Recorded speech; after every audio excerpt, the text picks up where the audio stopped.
तो आइए स्टार्ट करते हैं पार्ट 2। महबूब की जुदाई आशिक को जोगी बना देती है, माँ बाप की मौत इंसान को पत्थर बना देती है और दोस्तों से लैदगी दिल चीर देती है। बरोज मौत होते दिमाग के साथ वहां बैठा था। लोगों को जिंदा निकल जाने के बाद लोग ऐसे ही बिहेव करते हैं जैसे इनका सबसे ज्यादा नुकसान हुआ हो। फिर इनके साथ कुछ दोस्तों ने वशमा के पेरेंट्स को इन्फॉर्म कर दिया जो इन मौत क़यामत से कम तो नहीं थी। लीगल फॉर्मेलिटी पूरी करके वो लोग पाकिस्तान आ गए। रमशा को इसके घर वालों ने संभाल लिया था और जरी वो चुप हो गई थी। कहीं ना कहीं अंदर एहसास जुर्म था। बेरोज इनके साथ नहीं आया था। वो मंजर से इस तरह गायब हो गया जैसे इनकी जिंदगी में कभी आया ही ना हो। मगर ये अल्लाह की मर्जी थी, इन्हें इस सब से गुजरना था। अगर बेरोज ना होता तो कोई और होता। वंशा ने ऐसे ही मरना था, लेकिन ये बात रमशा को समझाना मुश्किल थी। जब वंशा के प्रिंस अस्पताल आए तो वो वहां से निकल गया था। इसकी शर्ट पर वंशा का खून लगा था और वो इसे फेंकना चाहता था, अपने वजूद से दूर करना चाहता था।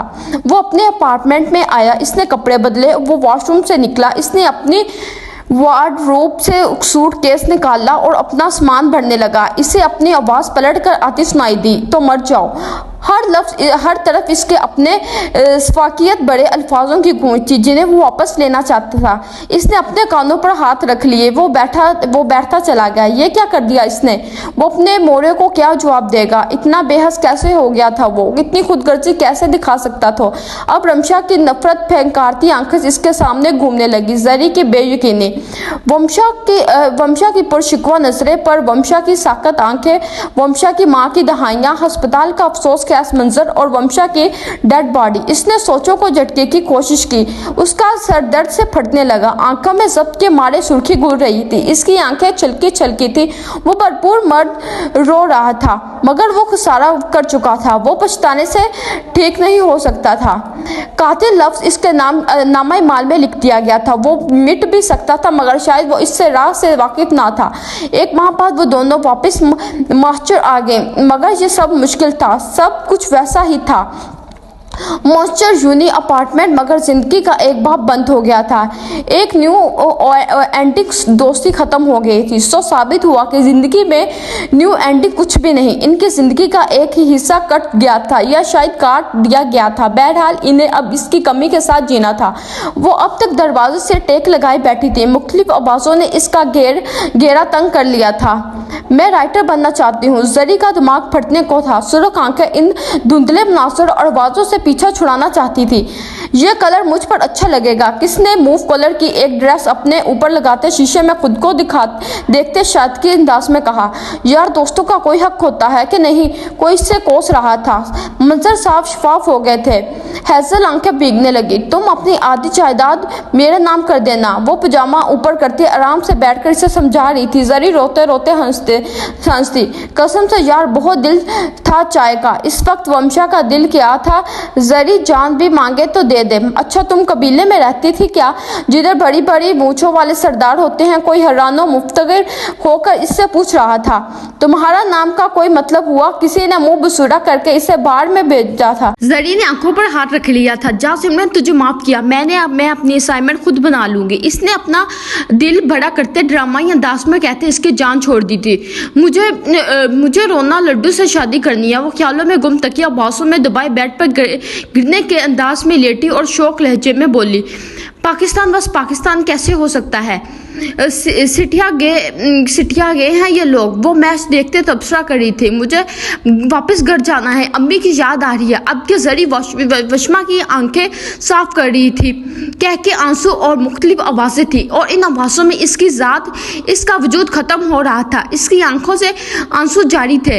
एहसास नदामत फिर गिर रहा था। इसका दिल तारीक था, गहरी स्याह रातों की तरीके से भी ज़्यादा।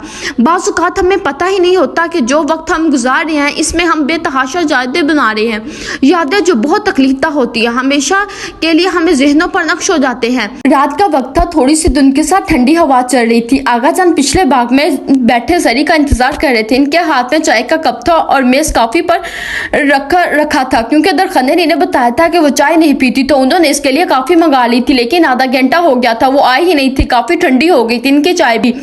आज इन्होंने सोचा था वो इससे माफी मांग लेंगे, अपनी अना के बुत को तोड़ देंगे, लेकिन वो आती तब ना उन्होंने दरखन्ने को बुलाकर इसे दोबारा बुलाने को भेजा। दरखन्ने ने ऊपर आकर दरवाजा खटखटाया मगर जवाब नहीं आया। कुछ देर दरवाजा जाते रहने के बाद आगाजान के पास आई। आगाजान वो छोटी बीबी दरवाजा नहीं खोल रही, ना कोई जवाब दे रही है। इसने उंगलियां मरोड़ते कहा, अच्छा तुम जाओ, बस इतना ही कहा। उन्होंने वो उठ कर चले गए। फोन के मुस्तकिल बजने पर इसने हाथ मारकर कार काट दी। इसका सर दर्द से फट रहा था, वो सोना चाहती थी। एक बार फिर फोन बज रहा था। गुस्से से चिढ़ते इसने एक झटके से खुद पर से चादर उठाई, उठकर बैठ गई। खौफ ज्यादा होते इसने अपने बात समेटे और फोन को यस करते कान से लगाया। नंबर लैंडलाइन था।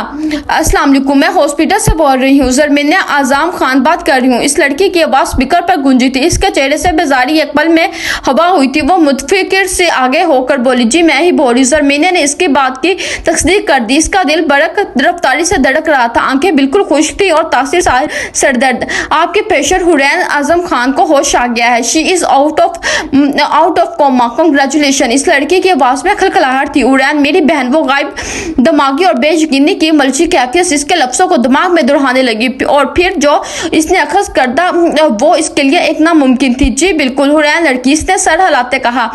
यू और सीरियस डिश सी अजरान हर सीनियर। इसने अपने हाथ पर रखते शाकी अंदाज में जो शायद बाहर आने वाला था। इसे लगा था वो फिरते जज्बात से दौड़ेगी। Yes she is. दूसरी तरफ से मुस्कुराकर कहा गया। ज़रमीन ने सेलफोन छोड़ दिया, वो उसकी गोद में गिरा। इसने अपने हाथ चेहरों पे बढ़ा। इस नमकीन मोती पलकों की बाढ़ तोड़ चुके थे। वो रो दी थी। इसने अपने चेहरे को साफ करते हाथ उठाए। वो पीछे होकर सर बैठ को ग्राउंड से ठका गई और शिकस्ता आंखें मोदली माजी किसी फिल्म की तरह निगाहों में घूमने लगा था। आंखों की पत्तियां सिमट गई थी। इसे लगा वो बेजान हो गई है या अब वो अब कभी हिल ना पाएगी। बड़ रफ्तारी से धड़कता दिल ठहर सा गया। इसे जैसे इसे सुकून मिल गया हो। हैरत बेयकीनी तश्कर शाख नमी गुड मुड हो गया था। इसने अपनी आंखें खोली। आंखों से नमी एक बार फिर जारी हुई। लब हिलने लगे। दिल अपने हकीकी महबूब के आगे तश्कर से सजदा रेस होने को मुझे लगा। कुछ देर पहले वो जो सर तासरा दुबरते वो अब हकीकी मुस्कुराहट में बदल चुके थे। इसे यह अनमोल रिश्ता छीनकर लुटाया गया था। इसे सैकड़ चांस दिया गया था। बेकदरी की सजा खत्म हो चुकी थी। इसके लिए जिंदगी की नवीद जो सुना दी गई थी। रिश्तों की दौड़ को थामने का मौका मिला था। तेजी से बिस्तर से उठते वो नहाने चले गए। फिर बाहर निकल के इसने स्कार्फ बांधा और जानमाल बिछाकर शुक्राने के नफल अदा के दुआ के लिए हाथ उठाकर वो बैठी। इसकी आंखों से आंसू जारी थे। खुदा को जज्बात से बताने के लफ्जों की जरूरत नहीं होती, वो खुद समझ लेता है। नफल मुकम्मल करने के बाद इसने जानमाज और स्कार्फ जगह पर रखा है। अब इसे यह खबर आमना को देनी थी। वो फिर हॉस्टल जाना था। माहम जरी ने दरख्त को देखते इसे पुकारा। बारिश कुछ देर पहले ही रुकी थी पर लुशे सो रही थी। वो दोनों अंदर फाड़े की बैठी थी तो लॉन में आ गई। माहम फोन यूज कर रही थी और जरी इर्द गिर्द जायजा ले रही थी। इसे नेचर बहुत पसंद था। हम इसके पुकारने पर वो स्क्रॉल करते हुए बोली, एक बात पूछो माहम, अगर तुम बुरा ना मानो, इसने तुम्हें बांधने का आगाज किया, बुरा मानने की क्या बात है। वो मुस्कुराकर सीधी और फोन टेबल पर रख दिया। तुम इतना खिंची खिंची सी क्यों रहती हो ज़लान से? ज़रमीने ने जरा सा खचखचाते पूछा। इसका रंग एक लंबे कोफक हुआ। नहीं तो तुम्हें ऐसा क्यों लगा? फिर वो खुद को कंफ्यूज करती हंसकर बोली, मैंने नोट किया है। जरी ने कांधे छाल के बात की ने अंदाजा लगाया है माहम इस बात में बात न करना चाहती। इसने गहरा सांस लिया और फिर बोली, सही नोट किया है। जरी जो अपना फोन उठाने लगी थी चौंक कर इसकी तरफ देखा। पलुशे बता रही थी, तुम मोहब्बत करती हो सलान से, अगर ये रिश्ता तुम्हारी मर्जी से हुआ है तो मसला क्या है? जरी ने बात करनी चाहिए। एक तो ये लड़की हर बात को दंड डोरा पे पीट देती है, कोई मसला नहीं है। वो बढ़ाते पलपूषा को कोसती जब मुस्कुराई, तुम मुझे बता सकती हो? जरी ने इसका एक हाथ अपने हाथ में लेते थपकाया। माहम चंद लम्बे इसकी आंखों में देखती रही, फिर नजरें झुका दी। मुझे डर लगता है इससे। डर? जरी ने हैरत से देखा, कैसा डर? मुझे नहीं पता, मुझे डर लगता है। वो अपनी नमी छुपाती बोली, अगर तुम्हें कोई भी बोलने से डर लगता है या फिर तो अनकंफर्टेबल बोलो तो अजलान से बात करके अपना डर खत्म करो। इस तरह दबकर तो जिंदगी नहीं गुजरती। इख्तिलाफात रंजिशें सबके दरमियान होते हैं, किसी भी चीज को अपने ऊपर इतना हावी नहीं करते। तुम अपने रिलेशन को वक्त देना चाहिए। जरी ने इसे समझाने की कोशिश की, मैं बात करूंगी इस्लाम से। माहम ने इसकी बात समझे यकीन दहाई कराई।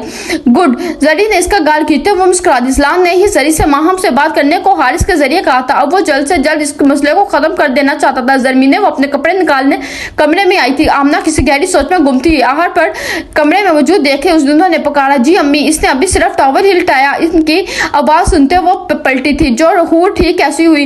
इनके लहजे में शिकस्त खोर्दगी और बेबसी मिल गई। हो जाएगी अम्मी। वो टॉवल सोफे के करीब रखती इनके पास आई, मगर कब वो बेसाख्ता बेचैन हुई थी। औलाद की तकलीफ माँ से कहाँ बर्दाश्त होती है? इम्तिहान रखे, कुछ वक्त लगेगा। तसल्ली बख्श अंदाज में कहते इसका हाथ पकड़ कर सुलाने लगी। मुझसे सब्र नहीं होता। वो बेसब्री से बोली। इसके चेहरे से हंसी कैसे गायब हुई?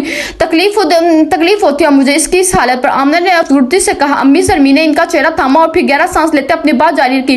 वो 4 साल से कोमा में थी। इससे बड़ा शौक तो ये है इसके लिए, और जिस किस्म की सिचुएशन के बाद वो कोमा में गई थी और को इस चीज को भी ओवरकम करना था, इसने एहतियात से लफ्जों का इस्तेमाल किया। वो फिर रंजीदा हुई थी। हम लोग जब 4 सालों में चाहकर भी इसे ट्रामा से नहीं निकाल जाए तो हूर के लिए ये ओवर ज्यादा मुश्किल है। इसने नरमी से कहते बात की, तो इस बात से बात करो ना। इन्होंने समझते सर हिलाया, मगर वो एक ही बात पर जब्त थी। मैं करूंगी बात, फिलहाल आप आराम करें, पहले ही आपने बहुत मेंटल स्ट्रेस लिया। वो इन्हें बेड पर लटाती उतर गई। सही कह रही हो, आमना ने लेटकर इसका हाथ बताया। वो इनकी पेशानी जुमती अपने कपड़ों निकालने चली गई। वो ग्लास बाल से टेक लगाए कॉफी के गुण बढ़ी थी। माजी की यादों, मुस्तकबिल की फिक्र, फैसलों में उलझे अना में लिपटी वो गैर मरीज नदके को तकने में मसरूफ थी। जब किसी ने इसके कांधे पर थोड़ी ठका दी तो वो बड़बड़ा कर पलटी थी। साइम इसकी हरकत पर मुस्कुराया। जरी को इम्तिहान हुआ मगर इसका मूड फौरन बदला था। क्या हुआ, यहाँ क्यों खड़ी हो? दूसरी तरफ टेक लगा के इसकी जान रुकिया, क्यों मना है? जरी ने नागवारी से देखा। नहीं तो साइम इधर देखते हुए कहा, एक बात बोलो जरी। फिर इसने जरी की आंखों में झांकते पूछा। हम, जरी ने स्पार्ट होकर कहा, कुछ क्लियर करना चाहता हूँ। वो ठीक जोड़कर सीधा हुआ। हाँ, जरी ने हैरत से देखा। साइम ने दोबारा इसके करीब आते इसके गिरबाजू हमाल करते हुए और फिर अल्फ से लेकर ये तक इसे सारी मुलाकात की और रुदा सुना दी। क्या मैंने इस लड़की को सिर्फ समझने की अर्ज से बुलाया था? वो इसके पीछे दोस्त के पीछे पड़ गई। वो अब भी सिर्फ इसके लिए इस दूसरे की बहन थी। वो जरी ने इस बताया कौन सी सोचे पा रखी थी। वो अपनी बात बोलकर चुप हुई तो जरी को समझ नहीं आया कि क्या कहे, कैसे माफी मांगे। बेइख्तियार शर्मिंदगी ने इससे घेर लिया था। वो अपने हाथों को तक रही थी, दो बातें और बोलनी चाहती थी। वो आंखों को घुमाता दो उंगलियां दिखा रहा था। जरी को इसके अंदाज पर हंसी आई। गर्ज कह रहे जनाब। वो मुस्कुरा कर बोली, इतना डरो ना हुआ करो, दिल से बुरा लगता है, मैं भी हर्ट होता हूँ। वो बेचारगी से बोला तो जरी को फिर से शर्मिंदगी ने घेर लिया। बेसख्त आंसू निकले थे। सॉरी, वो बस इतना ही कह पाई। वो भी साइम के आसार में थी। साइम ने इसके बालों को सलाया। दूसरी बात तो सुन लो। इसने मासूमियत बड़ी की। इसके कहने पर जरी ने इसके बात शुरू करने को कहा। पता है, अगर कभी गलत फहमी हो जाए तो डिस्कशन करके खत्म कर लेना चाहिए, क्योंकि किसी को भी वो ही नहीं उतरती कि आप इससे नाराज हो।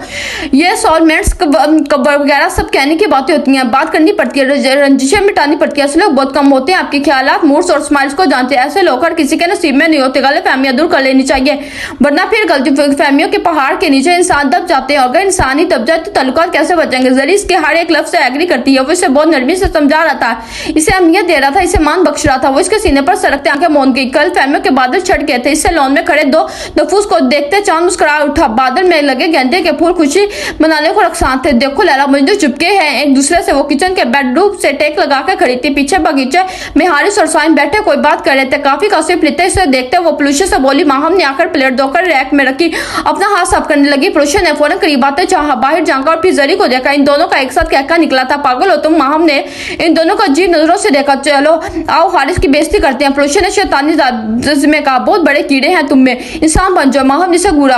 हर्ष पुलिस इसे इग्नोर करती दरवाजे से निकली। आज तुम भी, जरी से बोलती निकल गई। माहम दोनों के बीच क्या बातें हो रही है? पुलिस साइम के बराबर वाली कुर्सी पर बैठी जाकर बोली, तुमसे मतलब? हर से तेवड़ी चढ़ाकर कहा, इसकी बात की आपसे? वो भी इसके अंदाज में बोली। जरी ने मुस्कुराहट दबाई। माहम ने नफी में सर हिलाया। क्या हो गया, पगला गए हो दोनों? साइम ने दोनों को घूरता जो साथ बैठे ही शुरू हो गए थे। मैं अल्हम्दुलिल्लाह ठीक हूँ, इसका दिमाग खराब है। पुलिस ने मुंह बनाते टेक लगाया। चलो मेरा तो मूड खराब है, तुम्हारे पास तो है ही नहीं। हारिस ने अफसोस जाहिर करते कहा, एक काम करो, तीसरी जंग से शुरू कर लो। तुम दोनों इंसानों की तरह बात नहीं कर सकते। साइम ने इन्हें दोनों को झाड़ पलाई। मैंने तो कुछ नहीं कहा, यही बोल रहा। पुलिस टर कर बोली, हाँ सही कहा, मैं ही बोल रहा हूँ। स्टूपिड, वो नगवारी से कहा। और तुम जैसे अक्लमंदों को देखकर लोग बेहोश हो जाते हैं। वो भी नगवारी से बोली, स्टॉप दिस यार, तुम ही चुप कर जाओ। साइम ने बेजारी से हारिस से कहा। अब की बार दोनों चुप हो गए। वैसे मैंने सुना है फौजी की औलाद फौजी होती है। जरीन ने खामोशी को तोड़ते हारिस को मुखातब किया। तकरीबन हारिस ने अपनी आंखें घुमाई। तुम क्यों फौज में नहीं गया? जरीन ने दिलचस्पी से पूछा। इंटरेस्ट नहीं था, हारिस ने जमाई लिया। अच्छा, जरी को हैरानी हुई। शुक्र है इंटरेस्ट नहीं था, वरना जैसे लोग फौज में जाने तो मुल्क की सरहद बचाने को भी अमदाद में फौजी मंगाने पड़ेंगे। पुलिस ने आंखें चढ़ाकर इसे टारगेट करते कहा, क्यों, मुझ में क्या कीड़ा है? और ने चढ़ा कर कहते से घूरा, तुम एक नॉन सीरियस केयरलेस इंसान हो। पुलिस ने इसे जताया। और बोल कौन रहा है? हारिस ने जला देने वाले अंदाज में कहा, मेरे भाई की बुराई मत करो। माहम ने पुलिस के पेट पर हाथ मारा। इसे चुप, ज्यादा मोहब्बत भाई ना बोना। पुलिस ने इसकी पौनी खींची। माहम ने मुंह पड़ाते अपने आवाज सही किया। मौलवी अब्दुल्ला कब्र से खड़े हुए इतनी ऊंची उर्दू सुनकर साइम की बात पर जरी और माहम एक साथ कहकर गया। वो डाइनिंग पर आकर बैठ गया।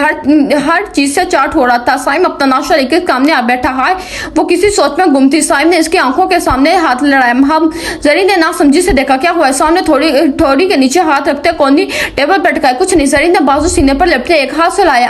अपसेट तो साइम ने अंदाज लगाया शायद इसने कंधे उठाए। क्यों? साइम ने दोस्ताना अंदाज में पूछा। बाबा याद आ रहे हैं? वो दासी से पूछे। एक बात बोलो। साइम समझते पीछे हुए और इजाजत मांगी। हाँ। जरीन ने इसे गौर से देखा। इंसान को किस्मत पे इतना रोना नहीं चाहिए कि हमारी किस्मत खराब है। एक्सक्यूज मी बला, ये क्या बात हुई? तुम मेहनत ना करो, मार्क्स कमाए तो किस्मत को अल्लाह ने कुरान में तुम्हें फरमाया है वही मिलता है जिसकी तुम कोशिश करते हो। इसने पराठा मुंह में डालते बात को तवील किया। एक बात बोलूं, वो लब बिंचते इसे तक रही थी मगर काफी नरमी से बोली। हाँ। वो चुका, फिर मुस्कुरा कर बोला। बहस मत छिड़े, वो दलाल लेने से नहीं आते। तो नरमी से समझा गया। गलत कह रही हो, साबित कर सकता हूँ। साइम ने हाथ टिश्यू से करते अपना अखबारी से चेहरे से साफ की। बात लंबी करे, मैंने दलाल देना दे तो लेक्चर लंबा हो जाएगा। जरी ने इसके बाद में उड़ा दी। अच्छा दो फिर मैं भी देखूं मेरी बेगम कितना अच्छा लेक्चर दी। मेरी बेगम पर रोज तंजिया बोला। वो धीमा सा मुस्कुराई। किस्मत तीन तरह की होती है। एक तकदीर मुबर्रम, मतलब जो लिखा है अटल है, कोई रुद्दो बदल नामुमकिन है जैसे मौत। दूसरी तकदीर मुतल्लक, इसमें दुआ के जरिए तब्दील हो सके मगर लिखा पहले से होता है। और तीसरी तकदीर मुअल्लक शबीब मुबर्रम, इसमें लिखा होता है एक्सक्यूज विश और एक्सक्यूज अजीव्ड। दोनों लफ्ज़ों पर जोर देने मुतमिन अंदाज में बोली। जुताई नजरें सर लेता। तुम क्या कहना चाहती हो? तुम्हारी मिसाल इस तीसरी पर फिट है। इसने संबित कन्फर्म किया। बिल्कुल। इसने मुस्कुराते तस्लीम किया। दर हकीकत बदल नहीं सकती हो तो ना शिकवा भी गुनाह। हाथ पहाड़ रखते गर्ज समझाने की बोली। मैं मानती शिकवा जायज़ है मगर रोने की ज्यादा सब्र आने में वक्त लगता है। जरीन ने आगे होते इसके हाथ पर हाथ रखा। मर्द औरत से बहस कभी जीत नहीं सकते। सामने मजाक का रुक किया। तुम्हारे दलाल कमजोर। इसने अफसोस से देखा। No I agree. वैसे तुम्हें काफी नॉलेज है, फील्ड कल तो नहीं ली। इसने आंखें घुमाते हुए शब्बा को कहा। नो आई एम सेटिस्फाइड वो ऑफ दिस। वो हंसकर बोली। वो इसे देखकर मुस्कुरा दिया। आज महमूद से हटकर से ठंड बहुत ज्यादा। शाम की चाय के लिए लॉन में जमा हुई जमीनों के हवाले से तुमने क्या सोचा? आगा जान साइम से कुछ बात कर रहे थे। वो वही फारिंग ही बैठी थी जब उन्होंने इसे मुखातब किया। तकरीबन सभी मर्द जमीने की जाने मुतवज्जा हो गए थे। वे पल को घबरा गई। हम इस बारे में बात करते हैं। इसने एक नजर पर सब पर डालते सांस खारिज किया। अभी क्यों नहीं?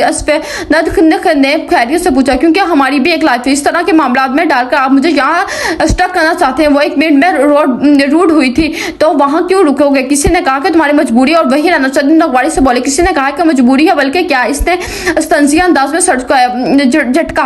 क्या वो समझी से बोली। वो मजबूर है। वो सर नजरें इस पर डालती चटलाते अंदाज में बोली। किसने कहा? इसकी पेशानी पर बल उभरे थे। वो ये सवाल सबको जेब नहीं देता। वो स्पष्ट अंदाज में बोली। तुम गुमानियां बढ़ती हो। वल्लभ बेंच से खुफी से बोले। मैं हकीकत को गौर से दूर करने के लिए कोशिश हूं। वो गहरे पर सर अंदाज में बोली। कैसे की? वो थके हुए अंदाज में बोले। स्वंत खान अब बस अपना सर पकड़ लेना चाहते थे। आप इतने मासूम नहीं। जरीन ने तंजिया नजरों से इन्हें देखते कहा। बात घुमाओ नहीं। इन्हें जिबड़े बीचते तीस अंदाज में कहा। ये हकीकत है मेरे बाबा के कातिल हैं। वो तेज लहजे में सफाइयत से बोली। असफंद खान सुन हो गए। इन्होंने ये एक्सपेक्ट नहीं किया था इनका लहजा लट्ठे माता सफेद होगा। जरीन ने आंखें एक मिनट को बंद की। साइम ने पुरशिकवा नजरों से देखा। माहौल की संजीदगी महसूस करते अपने लफ्जों का इल्म हुआ और कुछ ज्यादा बोल गया। आई एम सॉरी, मैं ये नहीं कहना चाहती। वो तेजी से उठ मग टेबल पर रखती किचन की तरफ बढ़ी। किचन में आते इसने तेरे पर छींटे मारे और ग्लास के पानी डील कर लबों से लगाया। आंसू आंखों से निकलते गालों तक आ गए थे। साइम इसके पीछे किचन में दाखिल होते खामोशी इसके साथ खड़ा होगा। मुस्तकिल रो रही थी। रो क्यों रही? उसके हाथों से गिलास लेकर स्लिप पर रखते हुए बोला।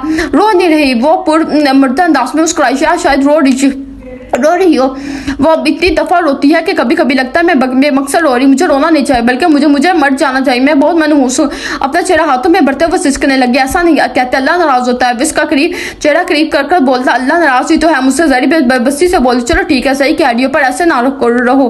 अब भी कहती हैं ऐसे नहीं रोते। साइम इसका रोना नागवारदा। मोहब्बत की सीफों में ये जहाँ तहरीर होती है यह फिर हिजर की याद की तनसीब होती है। मोहब्बत तो है लेकिन अनोखा राबत है कोई। मुझे एक शक की तकलीफ से तकलीफ होती है। रोते हैं रोना चाहिए वरना जो आंसू बाहर नहीं तोड़ पाते वो अंदर गिरते हैं। पानी नहीं बर्फ बनके। बर्फ जो दिल को जमाए रखने की सलाह रखते हैं। शिद्दत तकलीफ को छुपा नहीं चाहिए। अल्लाह के बंदों का दिल दिखाती रहोगे तो कभी कोई असर नहीं होगा। जमीन ने इसके बाद सलसलाते बोला। जमीन ने बेसाख्ता नम आंखें उठाकर इसे देखा। मैं शर्मिंदा हूँ। मैं ये नहीं कहना चाहती। इसके बाद बहुत मंदे पड़ गए और वो बहुत हर्ट हुए हैं। साइम से मजीद शर्मिंदा करना चाहा। मेरे सर में दर्द हो रहा। मैं आराम करना चाहती हूँ। इससे दूर होती पानी के गिलास में ढीलती लबों से लगाई। फिर से कहते बगैर वहां से निकली। वो कमरे में दाखिल हुई तो हुरैन बेड से टेक लगाए। किसी गैर मरी नक्ता को तकने में मसरूफ थी। जरीन इसके पास है। जब इसे ये मालूम को संभलना मुश्किल हो गया, वो अपने कमरे में बंद कर चुकी थी। क्यों रो रही हो? जरीन ने इसके करीब बैठे नरमी से इसको पूछा। आंखें सूजी तो हुरिया रोने की गवाही दे रहे थे। ऐसा ही हुर ने एक पल्स को सर उठाकर खाली नजरों से इससे देखा और फिर चेहरा झुका गई। आंसू बेसब्री नहीं निकलते। जरमीन ने इसका हाथ अपने हाथ में थामा। वजह भी तो आप जानती है। इसने अस्तिया कैसे आंखें मूंदी, पलकों की कहनी चालर मशीन से नमकीन पानी निकलने लगा। इसकी बात पर जरी को कफा लग गया। एक तलक मुस्कुराहट इसके चेहरे पर रद्दी थी। संदरा चंदा कभी करीब आओ मेरे। सरी ने इसके हाथ पकड़ कर करीब किया। रो लो मेरी जान, खुलकर रो लो, क्योंकि जो आंसू अंदर नहीं उतरते वो दिल पर गिरते हैं। जरमीने ने रनती हुई आवाज के साथ वो नम आंखों से देखती फिर अपना सर इसके सीने पर रख चुकी थी। आप पे ये सब कुछ मुश्किल होता है, बहुत बहुत मुश्किल। पहले बाबा और अब लाला, हमें कैसे छोड़कर जा सकते हैं? वो दो रोते हुए हिचकों के दरमियान बोल रही थी। माँ बाप को कभी मरना नहीं चाहिए, कभी भी नहीं। अगर बाबा होते तो वैसा कभी ना कर पाते। ये सब गुस्सा गम गुस्सा बेबसी सब था इसके लेचे में। मेरी जान सब्र करो। जरमीने ने इसे खुद से लगाए ही इसके बाल सुलाए। आप ही मेरा दिल फट जाएगा, मुझे सुकून थी मीरा। इसने जख्मी अंदाज में कहते अपने आंसू साफ किया। और मेरी बात सुना मत करो, ऐसे मत पूछो। ये आंसू मैं और जमीने नहीं बनाना चाहती। इसका चेहरा अपने हाथों के प्याले में बढ़ते इसकी आंखें चूमते हुए वो बोली। इसकी आंखों में करब था। जियत थी 19 सालों की जियत, हर लम्हे की जियत, हर मिनट हर सेकंड वो किसी जियत से दरकन्ना हुई थी। ये इसका अल्लाह जानता था। इसके बाद अरबा जब इसका अंधेरे से कुएं से निकाला था।